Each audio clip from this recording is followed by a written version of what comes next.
Hello, everybody, and welcome. Thank you for being here. It is the Week 14 edition of Fourth and One Podcast.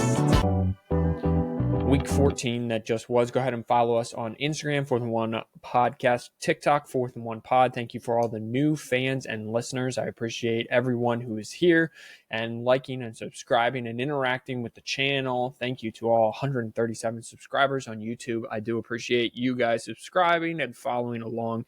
It's been a good time and a good year. I cannot believe that the regular season is over already. I was just telling my wife yesterday, it just seems like just yesterday we were sitting on the deck, we had rolled a TV out there, and we were watching Michigan and New Mexico State, week 1, on the deck, enjoying some cold beverages with the deck lights overhead. It was a great evening, and honestly, it was a good season. So let's start with the game of the day, which would be the one at the top. That's not the transition I wanted, but that's the one I got. That's the one I wanted, but that's all right. So Michigan hosted Ohio State, and it went exactly how I said it would. Each team scored less than I thought they would. Michigan got 3 field goals. Dominic Zavada, after struggling all year, hit 3 yesterday. Michigan could not have got it started off with a better opening. They kind of got a big play, turned that into a field goal, got an interception, turned that into a field goal, held Ohio State to a field goal, drove the length of the field, got a field goal. And then it was kind of all just Ohio State from there. Ohio State got a ticky-tack touchdown, but it wouldn't have mattered. Then it would have just been 20-9 instead of 27-9. Julian Sayin, again, was just very efficient yesterday, as he was all year long. His QBR was just shy of 97. He was 19-26 for 233, 3 touchdowns. His first pass was second pass, I should say, was intercepted, but after that, he was awesome. It was 23 straight games in a row that the rushing leader won this game, and that continued. Ohio State ran for 186. Michigan only ran for 100. Now, Jordan Marshall did exit the game in the first quarter. He was carrying the ball at 8.7 yards a carry when he left the game in the first quarter. But that's kind of Michigan's season. I think I would have liked to see, if Justice Haynes and Jordan Marshall were fully healthy, how this game would have played out. I still think Ohio State wins because they have the better defense. The story of Michigan's season was the inconsistency in play calling on offense and Bryce Underwood's inconsistency from game over game. Bryce Underwood was 8-18 for 63 yards and an interception. And he just wasn't even honestly that good yesterday. And without the ability to run the ball like Michigan had, Michigan only ran for the ball for 100 yards. You get 27-9. Their defense hung on as long as they could. They gave up one big pass play, but unfortunately, then Ohio State just kind of controlled things on the ground with Bo Jackson and CJ Donaldson. I said a few weeks ago, and it's now our most popular clip on TikTok, so thank you for everyone if you've interacted with that. Listen, I'm telling you, Ohio State, it felt different all year. It's big, it's nasty, the offense is efficient. It just feels different. There was no panic in Ohio State.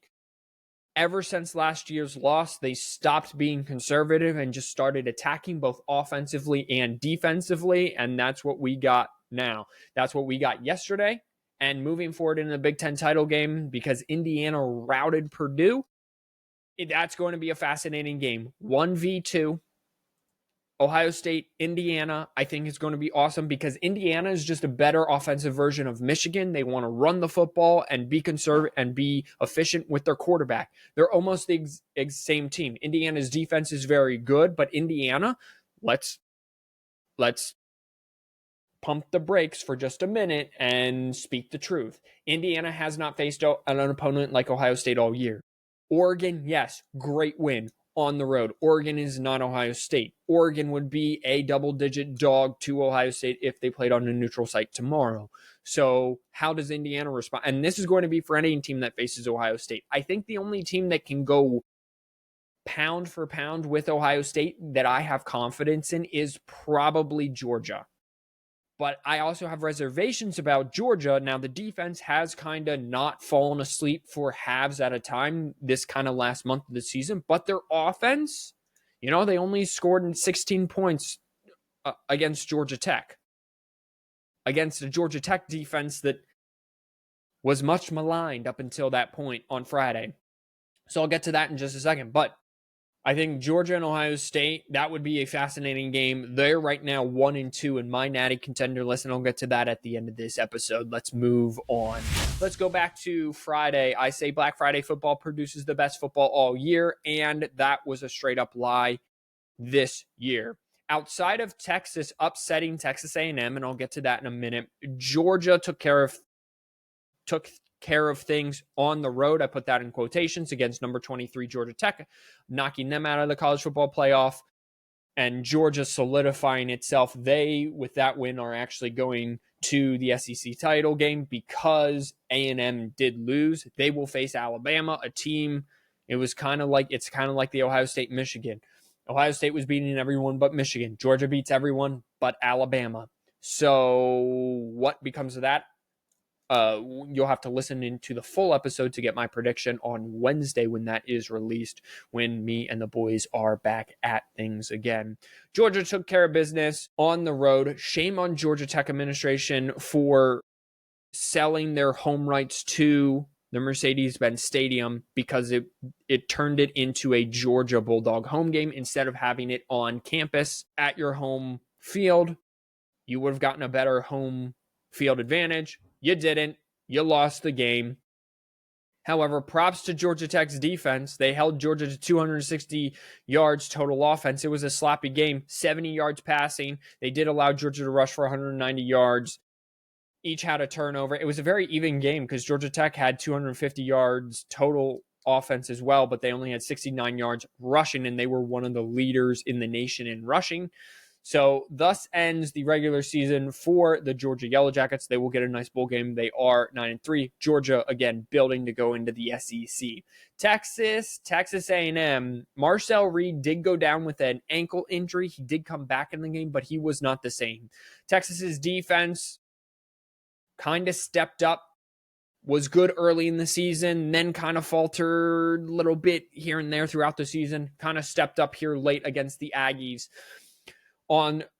at home, and the Aggies were on the road. So total yards, Texas outgained them almost 400 yards on offense.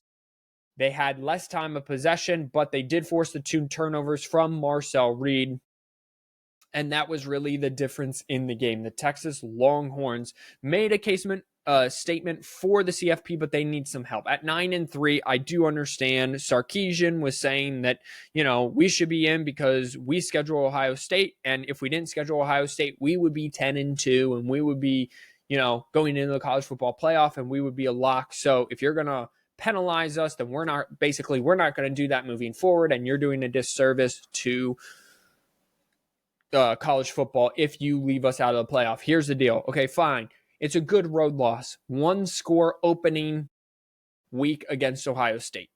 I will give you that. Florida's real bad, and you lost by 8 points on the road. Florida's real bad. And then Georgia was a 25-point drubbing on the road at Georgia. So your home game or your toughest road games, because those are, you also play Kentucky on the road. That was, you got outgained. You should not have won that game, but you did. Now, Mississippi State was a 24-point comeback on the road. So you don't play well. You have not played well all season. Yes, you beat Arkansas by 25 points. Congratulations. Everyone beats Arkansas by 25 points. I'm joking. I'm kidding, because Arkansas, historically this season, is a whole bunch of 1-score games. But you got drubbed on the road by number 5 at the time, Georgia, by 25 points. You beat Vanderbilt. That's a good win. Mississippi State, you had to come back. Kentucky, you should have lost that game, but you won. Oklahoma, yes, great. And then Florida. So your resume, fine. I'll give you credit for going on the road to Ohio State. But the credit I'm giving you is not equal to your 2 losses that you have, especially the Florida loss by 8. Last second field goal, sure. But Florida wasn't even playing well at that time. And neither were you at that time. And then Georgia just took you apart. Georgia pulled down your pants on live TV and paddled your little bottom. So Steve Sarkisian, I don't want to hear it if they leave you out. You did it to yourself. Arch Manning did not develop fast enough. You guys should be pretty good next year. Arch has shown great improvement, but that's on you. The 2 losses are on you. I'll give you credit for Ohio State, but your other 2 losses outweigh that 1 loss on the road week 1 to Ohio State. Arizona gets a 23-7 win over Arizona State to win the border war, so that's something that happened. Utah came back and beat Kansas 31-20. Ole Miss beat Mississippi State 38-19 in the Egg Bowl. They are going to the college football playoff. There was a shot late last night when Auburn tied the game against Alabama that Ole Miss might go to the SEC title game to face Georgia. So Lane Kiffin put off his decision, and we should have a decision sometime soon, here shortly.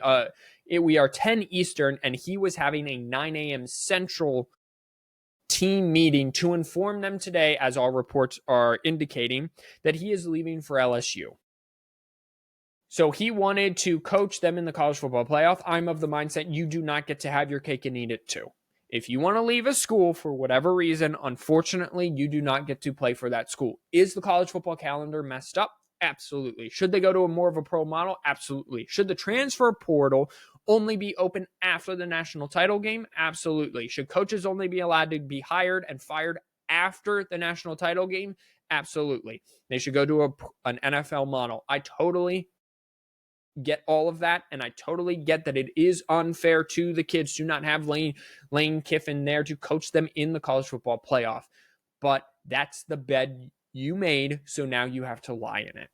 It is not our fault that you decided to drag thorns into your bed, and now you are asking me for my mattress that I went out and bought. That's just my personal opinion on the matter. So it looks like Lane Kiffin will be leaving. Oh, and by the way, LSU is a arch rival of Ole Miss, Magnolia Bowl.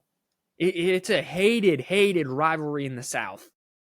So there are concerns of tampering because there are concerns of tampering. Also, it's a show to recruits if he goes into the playoff and Ole Miss does well, which I know that they would do. I think Ole Miss probably wins a home game, gets a home game, wins a home game, and then maybe even wins a quarterfinal game if he's there. Maybe even a semifinal. Maybe makes a run. They are playing so well right now. Trinidad Chambliss has command of that offense, but this is the bed you made. You have to lie in it. Those are just my thoughts. Comment down below. Do you think Lane Kiffin or Ole Miss should allow Lane Kiffin to coach in the college football playoff when he takes this LSU job? Those are the reports I woke up seeing this morning. I have not seen anything yet from Pete Thamel on whether or not they're out of that meeting and officially takes the job. Now, the paperwork is not done yet. So, I mean, I guess there is a last second gasp. But as of 1 a.m. this morning, because I'm recording this Sunday morning, 11:30, 2025, and it is 10:30 right now, 10:37, nothing has been said. So I guess he could make a dramatic change. But Nick Saban did say that the reason why he wants to take the LSU job is he feels like he has to use the portal a lot at Ole Miss, and he doesn't really get any homegrown recruits. At LSU, he would get the homegrown recruits and then supplement with the portal. As I said on the podcast last week, go take a listen to that. Lane Kiffin and LSU are the same type of toxic. I would not be surprised if he wins a national championship in year 1 or 2, probably year 2. 1 year to get things going, 2 year, second year, take that jump. And then year 4, he gets fired because they're the same type of toxic. They belong with each other. So we'll have to see how this saga plays out. I do not think he should be allowed to coach. Oh, and there's not enough rules guarding the transfer portal and tampering and all that stuff. So why would you invite that if you're Ole Miss into your program and allow Lane Kiffin to be like, hey, why don't you just, even if it's a joke, hey, follow me to Ole Miss after we're done here because I got a spot for you. Like, even if he's half joking, yeah, I'm kind of with the Ole Miss administration, and the AD and the president said that he will not be allowed to coach in the college football playoff should he take the LSU job. All righty, back. North Texas did beat Temple 52-25. Just noteworthy because JMU also won and Tulane won. So that means that the group of 5 gets very interesting because SMU lost to Cal late last night. Game ended like 11:45. Late last night. They do not make the ACC title game. And because of how the ACC tiebreakers work and all that stuff, it will be Virginia, who finally beat Virginia Tech for like the 3rd time in 25 years. I'm not even kidding. 3rd time in 25 years.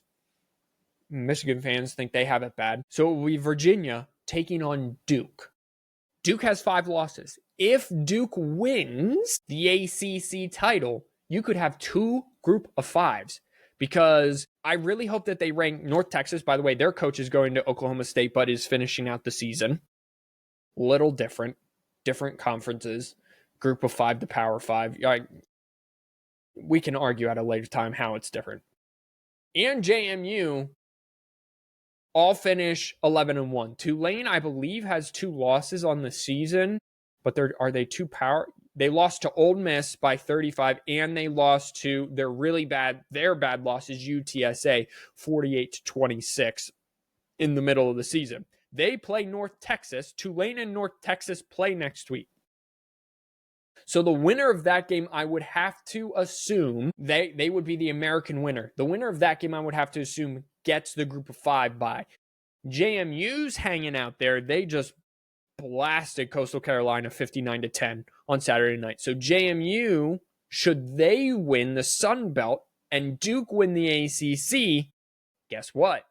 We might have 2 group of 5s, which would be wildly fascinating and a first time in history and make a lot of people mad. I'm here for it. I think college football needs the smaller schools to be let into the playoff. You have to give them a spot because if you just make it all about the big teams and the big conferences, guess what? College football dies. It's all a symbiotic relationship, okay? Even in the wild, there are little birds that eat like rotted food out of alligators' mouths so their teeth don't rot, right? There's a symbiotic relationship to this. You need the small schools to be able to get in because the group of 5 are developing the future superstars of the Power 5, 4, whatever you want to call it, of the Power 4, and it's just going to cycle. So you need them to have a spot at the table because if not, then the group of 5 dies, and then you just have the Power 4, and then slowly the Power 4 becomes a Power 3, becomes a Power 2, becomes a Power Super Conference. That's it. That's how it goes. Whether like it or not, that is how this goes if we don't put some guard rails on it. Vanderbilt will run Tennessee for the next year, it appears, after a 45-24 win over Tennessee on the road, I may add you. Vanderbilt makes one final statement for the college football playoff. Diogo Pavia ran for $165, threw for $268. He had 2 total touchdowns. He did have 2 interceptions, but he cleaned that up. And then Vanderbilt ran away with it. Tennessee's defense that kind of was up and down all year, gave up almost 600 yards of total offense. They had the 2 turnovers, but they gave up 600 total yards of offense. Vanderbilt was 7-10 on 3rd down. They held the ball for almost 35 minutes of the game. So Vanderbilt makes a final statement of 10-2. However, they would lose the tiebreaker to Texas because Texas beat them. So this is all cyclical. Miami went into Pittsburgh and won their final kind of pick-me game for the committee. 38-7 over Pitt on the road, ending Pittsburgh's hope of an ACC title and possibly a college football playoff berth. Carson Beck was very efficient yesterday. He was 23 of 29 for 267, 3 touchdowns, 1 interception. 126 of those yards went to standout freshman Malachi Toney, who will be an absolute boss in the future. Malachi Toney also threw for a touchdown. He was very good yesterday. So Miami right now is in the 11 seed as a placeholder for the ACC, but they didn't make the ACC title games because of how the tiebreakers fell. So if Duke wins, they automatically get in.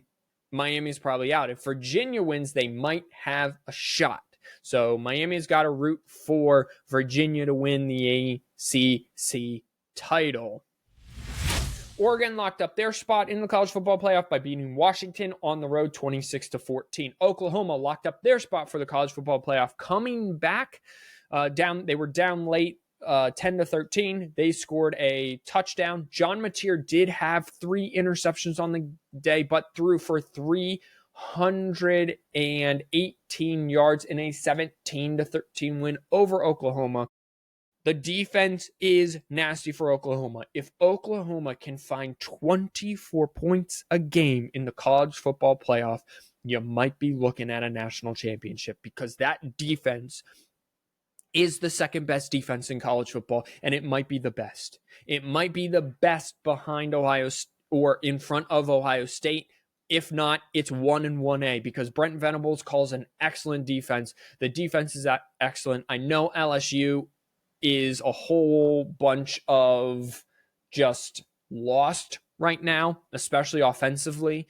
But here's what the Oklahoma defense did all season. Illinois State, 3 points. Michigan, they held to 13. Temple, 3. Auburn, they held to 14. Kent State, 0. And now here's where it gets good. Texas was they got a punt return, but they lost that game 23 points. They held South Carolina to 7 points.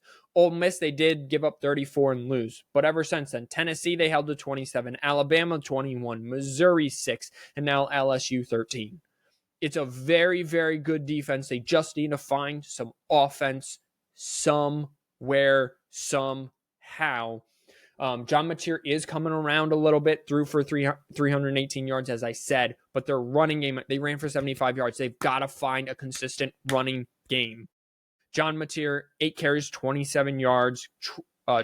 Tory Blaylock, 11 carries, 42 yards. There's got to be more consistency running the football, but Oklahoma's defense makes them dangerous. Notre Dame went on the road last night to Stanford. Basically locked them up as well, maybe. So Notre Dame's 9, Alabama's 10, Miami's 12. If Alabama wins, they will jump Notre Dame.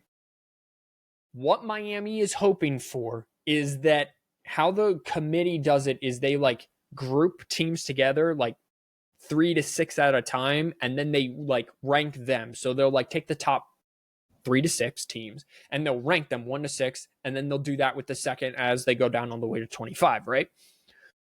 Notre Dame and Miami haven't been in a group yet. This is what I'm hearing. If Alabama wins and beats Georgia, they will jump Notre Dame, forcing Notre Dame closer to Miami. And Miami beat Notre Dame, which would give Miami the head-to-head win, which committee says you have to respect when they're close enough to group together. So that would mean that Miami then would jump Notre Dame, and Miami would get into the college football playoff. But Notre Dame has done everything right. They beat bad teams. They made a statement last weekend against Pitt. So Notre Dame hopefully locks their spot up in the college football playoffs that they are hoping. Florida State, Mike Norvell, they just don't have money to fire him. They lost 40-21 against Florida. That's just really, really bad. Bill Belichick's season ends in glorious flames. 42-19 ends the same way it started against NC State.